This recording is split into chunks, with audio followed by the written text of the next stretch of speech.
En 2006, Sabine ignorait encore qu'elle était enceinte, tandis qu'elle utilisait du glyphosate dans le cadre de son travail. Cependant, ce puissant herbicide allait marquer sa vie à jamais.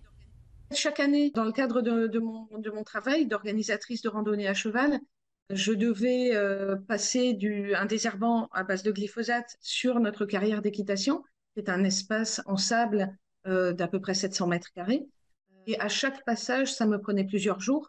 Et c'est le moment où Théo était dans mon ventre, c'était le début de ma grossesse. Et c'est le moment où créent les organes, l'œsophage, la trachée qui ont été mal formés chez Théo.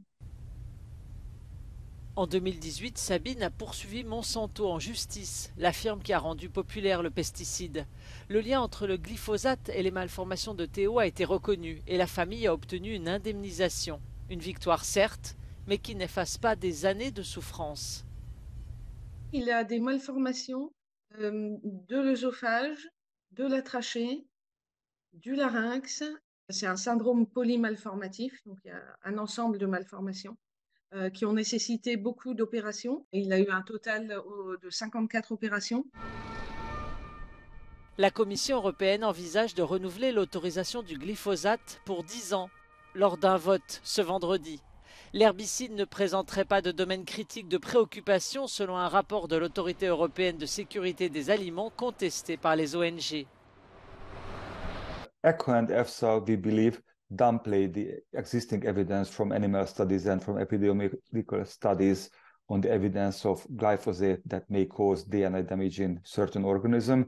And this indicates the potential of glyphosate to cause cancer. So we believe that glyphosate should be classified as carcinogenic. There are a lot of studies showing that glyphosate exposure can be linked both to autism in children and to Parkinson's disease.